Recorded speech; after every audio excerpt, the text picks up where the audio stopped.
Hello, welcome to Snowman, Snowflakes, and Onion Skins. We are your hosts, Amy, Tommy, and Grace. Today we will be talking about myths surrounding the winter seasons and our opinions on them. As students, snow days have always been really welcomed with joy because we don't have to go to school. So, kids have developed different rituals to create snow days for themselves, and each one is very unique. They're all not the same from each other. I think it's just kind of cool how people will always try to do different things to predict the winter that's coming. Superstitions are crazy. Yeah. Really. To start off strong, we have the onion myth. Open up your refrigerator and take out an onion. Slice it open and look closely. If the skin of the onion is thin, then you have a mild winter coming. If the skin of the onion is thick, however, the coming winter will be cold and rough. I literally never heard that ever in my whole life. Really? I've heard that about different kind of vegetables. I've never heard it about an onion, though. Yeah, me neither. But I think when I get home, I'm gonna open my fridge and actually slice it open. Yeah, definitely. I think it's it kind of reminds me of the Groundhog Day myth, where it's if he sees his shadow kind of thing. Mm-hmm. Snow myths are all very unique. Each one of them has their own backstory. One of these myths includes flushing ice cubes down the toilet, flipping your pajamas inside out, and then putting a spoon under your pillow. It's believed that if you follow these steps in the myth, the snow will fall harder and become thick enough to close your roads. I know as a student, I have done the things before where it's the ones with the nickels and the pennies worth stuff like that to try to get a snow day. Have any of you guys ever done that? No, I've always done the spoon thing. I've always tried flushing the ice cubes down the toilet, but I don't think it's ever worked for me. I think I did it once. I think I always just did the spoon, and then one day I was in elementary school, and so no, it doesn't work because you got to do the ice cubes too. It's if everyone does it, and you got to wear your pajamas and stuff. I think I did everything except wear my pajamas and sit up because I didn't want to do that. Yeah. And it didn't work because I didn't do it. Along with the snow day rituals, the winter also has its own beauty myths that we may believe in strongly. The change in temperature has an effect on almost everything from plants and animals to us humans, which then forces people to rethink the care of their skin, hair, nails, etc. Though everyone is different in how their body reacts to the cold, it doesn't stop some from following the myths they believe in religiously. The winter tends to make people think that they don't need to moisturize if they have oily skin or if they only need to moisturize once a day. Along with this idea that because it's no longer summer, they don't need to put on sunscreen, especially on their face. We know, however, that along with many winter beauty myths, these are all misconceptions. In the winter, your skin needs just as much moisture as any other season, so skipping out on moisture is obviously not ideal.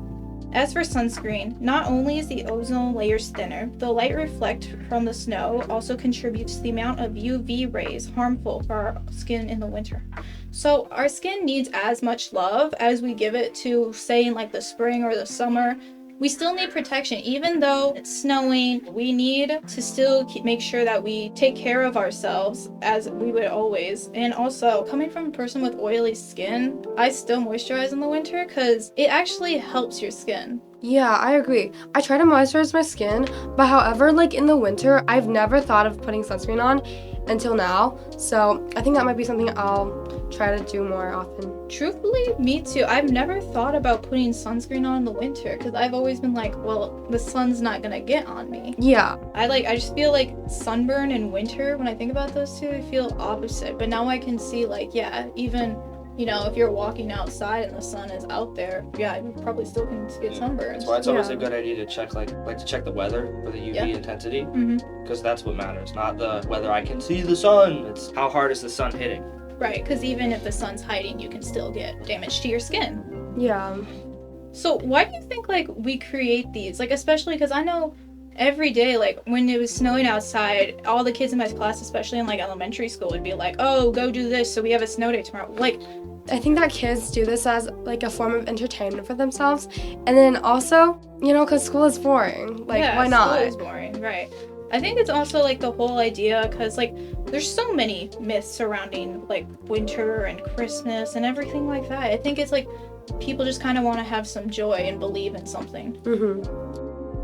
While winter is full of many superstitions and traditions, every joyful tradition has its twisted inverse. In the deep roots of Germanic folklore comes a creature from myth, an evil sidekick to the jolly St. Nicholas we've all come to love, Krampus.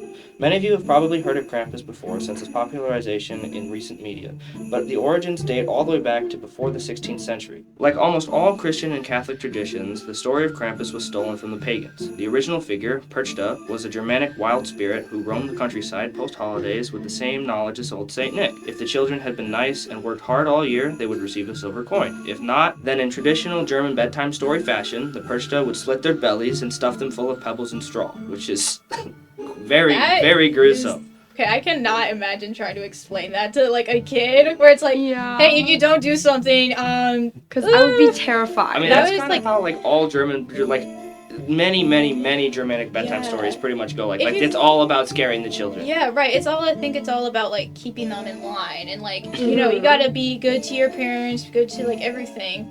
Cause like that's a lot darker than you're just gonna get coal. They were very rebellious. Yeah. You know, I would be in line if it was like that. Yeah. Well, you know what? You're in luck because that's what the Catholics thought too.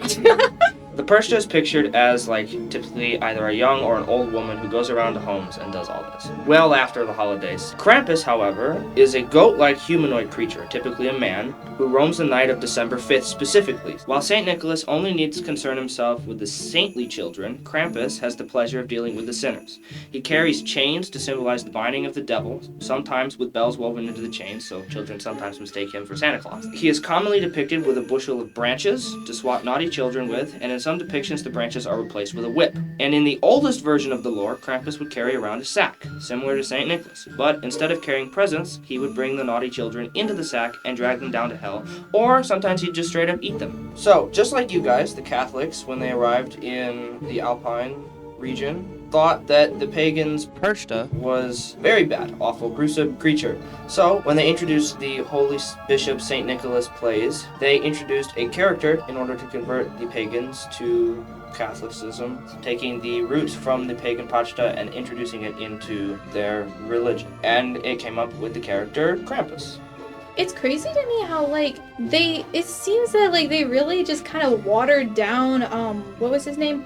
Perchta? Perchta? What is it? It's like Perchta. Perchta? It seems like they just kind of watered it down. Like, honestly, with the stuff I've also heard about Krampus, like, it seems like, I don't know, the way that they were trying to do it, if they were trying to make it, like, less scary, I fear that, like, they really didn't, like, achieve at that. Because I feel like, I mean, Krampus, like, it still scares kids. Like, it literally will still, like, kidnap them and eat them. And, like, I don't understand. Like, yeah, it's just weird. Yeah. I think that if I was a German child and then I was told the story of either Perchta or Krampus, I would just be scared of Christmas, like, really bad, and I would be just like... Would you do your work, though? I would do my work, but I would... I'd Yeah, I'd just be so scared of Christmas. I guess growing up in, like, America, like, I never heard that stuff as a child.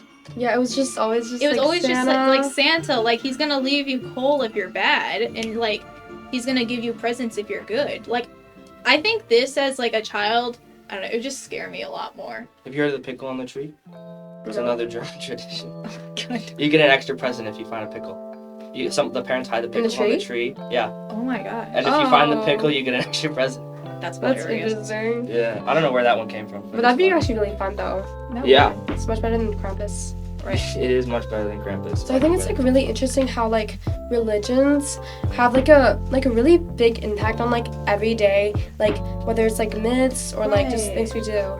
Like, everybody has their own little things, like, especially in, like, different countries where it's like, don't go walking this hour, or, like, don't do this alone, or things like that. Do not call Among Us at 3 a.m., guys. 3 a.m., no, literally.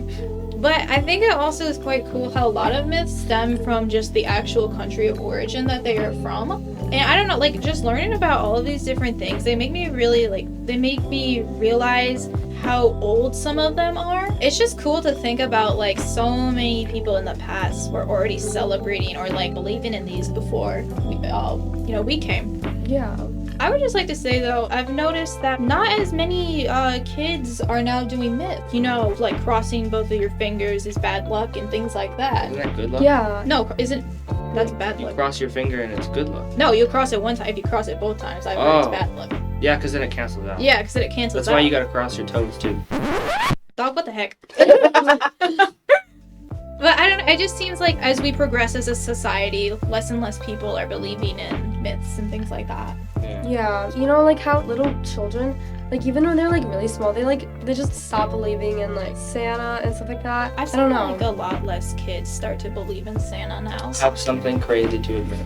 But I still believe in Santa. you know, I like to believe in him. No, I do though. I don't like it. I okay. do believe in Santa. Okay. I genuinely believe that there is someone who actually delivers presents. I mean, another myth I still believe in is I still never step on cracks.